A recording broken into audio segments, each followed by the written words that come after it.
Continuamos aquí en Buenos Aires en el seminario organizado por la firma Yara Argentina y vamos a conversar con el ingeniero agrónomo Miguel Tun de Yara México.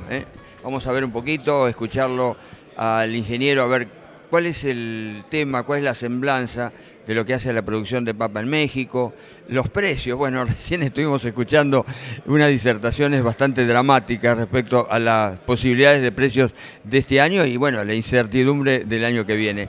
¿Cómo le va, Miguel? Buenas tardes. Buenas tardes. Bueno, ¿cómo es México en lo que hace a producción de papa?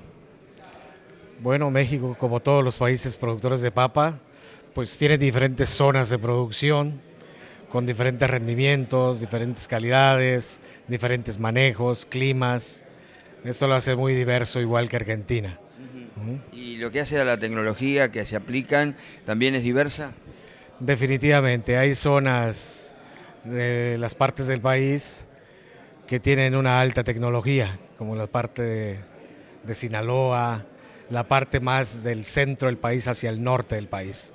Y ya más para abajo, de la parte centro del país hacia abajo, sí es un poquito de menor tecnología. El clima en general, o sea, lo que es la parte central, que seguramente entiendo que debe ser la más importante, ¿no es cierto? ¿El clima cómo es? ¿Semiárido, un clima húmedo? Bueno, en esas partes los climas son un poco más benignos para la producción de papa. Son climas de templados, subhúmedos, hasta climas fríos, que es lo que más le gusta a la papa, ¿no? Frío de noche y cálido de día, ¿no es cierto? Eso es lo ideal para la producción.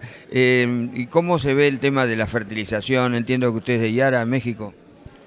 Bueno, en tema de fertilización, lo he platicado desde ayer con varios productores de papa de aquí, de Argentina. Pues sí, la fertilización es muy diferente.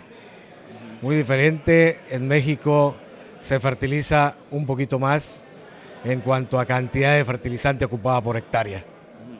¿Suelos más pobres, quizá menos materia orgánica? Definitivamente, eso es lo que marca la diferencia en cuanto a Argentina, por lo platicado con los productores argentinos.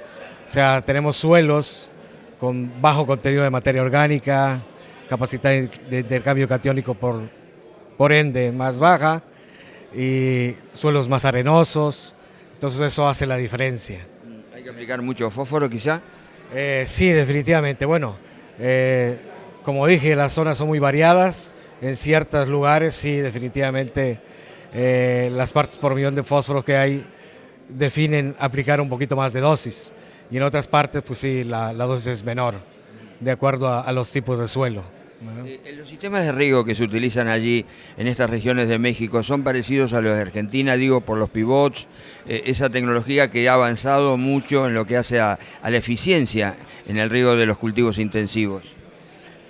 Sí, definitivamente en las partes tanto del centro como del norte del país, en ese aspecto sí la tecnología ha avanzado más en cuanto a la ocupación de pivotes centrales, pivotes de avance central, entonces sí, es mucho mejor la tecnología en riego. ¿Un régimen de lluvia quizá escaso? Muy variado dependiendo de las zonas, pero sí, el tema de la precipitación, más que nada, es la distribución irregular en el ciclo. Claro. Y allí entonces hay que compensarlo con esos riegos estratégicos.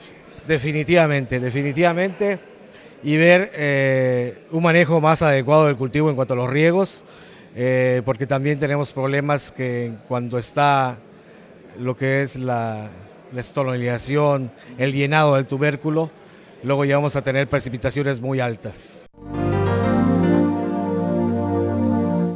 Y vamos a conversar con la ingeniera Lucía Ortega, que es de Yara, Colombia. Nos va a explicar un poquito, a ver, cómo se maneja el cultivo de papa en Colombia, la nutrición, casualmente, de esta producción y el nivel de los productores de Colombia respecto, bueno, podemos compararlo aquí con lo de Argentina. Lucía, buenos días, ¿cómo estás? Muy buenos días, muy bien, muchas gracias. Bueno, bienvenida a la Argentina y a Buenos Aires, ¿eh? Sí, es un gusto estar en Buenos Aires nuevamente. En Colombia el cultivo de papa es algo importante, es algo que está trascendental, se necesita avanzar en tecnología. El cultivo de la papa es bastante importante en Colombia. De hecho, es el producto agrícola de mayor consumo per cápita. Estamos hablando de aproximadamente 62 kilogramos hectárea persona. Es la fuente de carbohidratos de más fácil acceso. Entonces, pues eso deja claro que es muy, muy importante dentro de la dieta colombiana.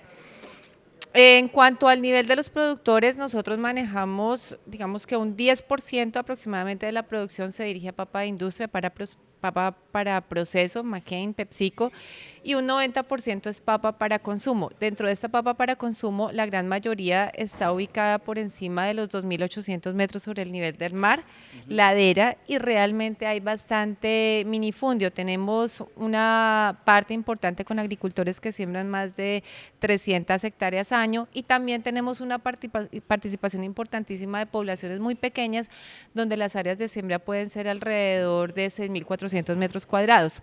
Entonces esto también habla de cómo se dirige la tecnificación, mientras en estas laderas con áreas muy pequeñas se hace con yunta, con arado de buey, también tenemos partes que se pueden mecanizar y agricultores bastante avanzados.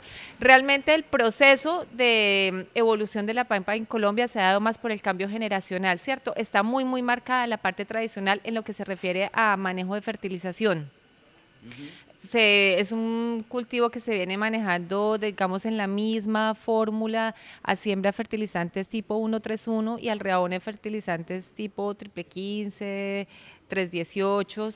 A ver, vamos a explicar un poco qué significan porcentajes de los distintos elementos que componen los fertilizantes, esos números, NPK, en fin. De manera entonces que hay deficiencias en diferentes elementos allí en los suelos colombianos. Claro que sí. Claro que sí, tenemos los suelos en los que se siembra el cultivo de papa realmente son en la región andina y hay bastante influencia de cenizas volcánicas. Eso implica fijaciones de nutrientes tan importantes como el fósforo. Es una de las deficiencias más marcadas y lo tenemos que aplicar en dosis muy altas. Es por eso que a siembra nosotros estamos hablando de fertilizantes tipo 1-3-1, 1 de fósforo, 3% en relación, perdón, 1-3-1, una parte de nitrógeno, 3 partes de fósforo, 3 partes de potasio. Pero eso pues corresponde también a la tradición. Nosotros hemos venido trabajando mucho con algunos agricultores de avanzada tratando de ofrecer una nutrición balanceada. Eso es el aporte de todos los nutrientes durante el ciclo del cultivo. Lo acompañamos de forma edáfica y también con fertilizaciones foliares. Se nos ha terminado el tiempo, nos vamos, no sin antes sugerirles que consulten nuestra página web www.sudesteagropecuario.com.ar. Muchísimas gracias por su atención, nos reencontramos la próxima semana con más Panorama Agropecuario. Muchas gracias.